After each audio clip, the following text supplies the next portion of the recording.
Hello gamers, Crypto Kusha here. Today's video is going to be in two parts. First, I will talk about some harsh realities in crypto, especially in crypto gaming. Then, I will go over some upcoming events in April that I'm keeping an eye on.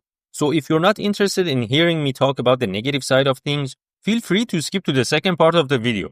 But if you choose to stay, just know I'm going to press your like button. Now let's get into it. Before I begin, let me be clear. I'm not making this video to hate on any project. I'm just using certain examples to highlight bigger issues. And of course, these are just my opinion. Let's start with Game 7.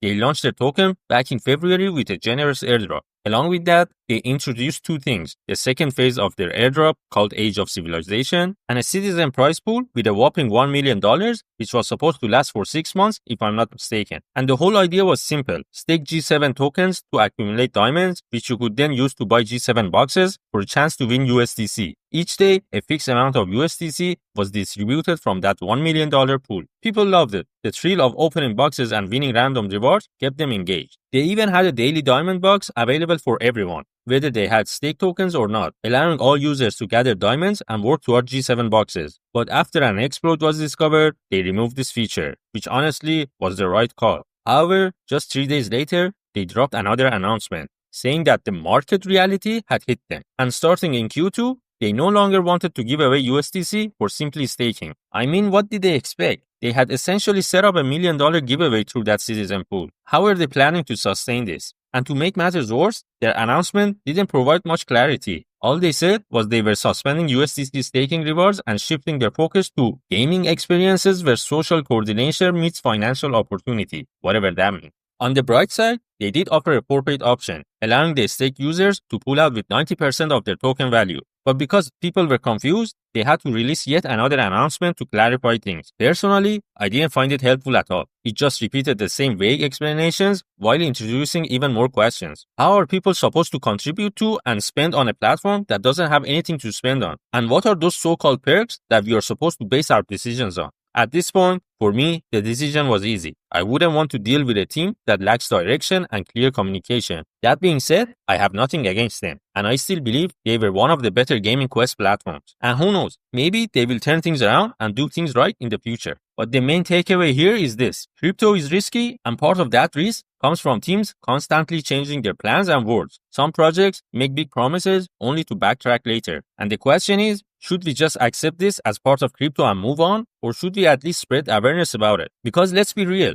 you would complain to a restaurant if they messed up your $10 meal. But in crypto, we have been conditioned to accept that it is what it is. And of course, when you have presidents launching meme coins and pulling pump and dumps, standing up for what's right becomes even harder. Now, moving on to another recent crypto gaming incident that is worth discussing, Fishing Frenzy. This game launched a play-to-airdrop season, but just a few days into the campaign, they had to shut it down due to an exploit. In this exploit, players were minting way more shiny fish than intended, completely breaking the game's economy. As a result, the team had to pause the game contracts, shut down the game itself, and even contact Sky Mavis to remove and disable the collection from their marketplace. And honestly, this was the best decision they could have made. But what I want to highlight here is that at the end of the day, your so-called game asset ownership is still at the mercy of the team. They can change the metadata anytime they want. And if they decide to remove an asset, there's nothing you can do about it. So, while NFTs give you the permission to trade your in-game items, their value and utility are still entirely dependent on the game and its developers.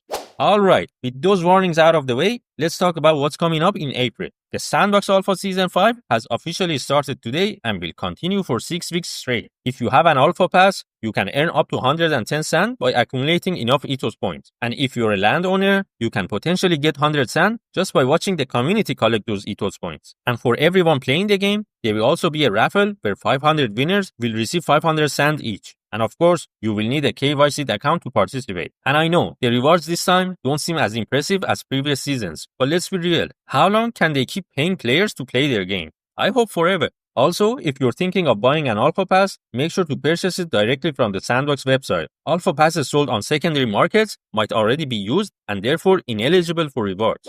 Next up, Wonder Wars will be hosting its first Play-to-Airdrop event starting on April 3rd, and it will last for just a week. So it's a short one. The top 10,000 players' points will be recorded, and after the second event, these rankings will determine the token airdrop distribution. The game itself is a strategy card game that is actually fun to play. You can earn points by winning PvP battles, completing dungeons, opening chests, and forging items. There are also daily quests like logging in and winning certain number of battles. So if you're aiming for a top 3000 spot to secure that extra airdrop bonus, don't miss those quests. Additionally, there are point multipliers if you hold their NFTs or buy their Game Pass, which is going live tomorrow. But remember, how much the airdrop will actually be worth is unknown, so only play these games if you genuinely enjoy them. Recently, we have seen with Immortal Rising 2 and Soul Arena that sometimes the rewards can be disappointingly small. Treeverse has also teased the play-to-earn event that will likely happen in April, though the exact date hasn't been announced yet. They have said they will be giving away 2.69% of their END token along with $100,000 in IMX and MON tokens. And it seems there are 3 criteria to qualify. 1, by being active in the game. 2, by leveling up skills like fishing or other crafts. And 3, by ranking high on the leaderboard, which will likely involve dungeons. So start playing it now and keep an eye on this MMORPG mobile game if you're interested. Swords of Blood is also preparing for a leaderboard event with prizes. It's expected to start on either April 7th or April 14th. So you still have time to grind and level up your character before the competition kicks off. The leaderboard will reset each week, and you will need a $3 battle pass to participate each time. But if you have been collecting Xbox NFTs in the recent event, you should be comfortable with this. And again, we need to wait for their announcement to know more details about this event.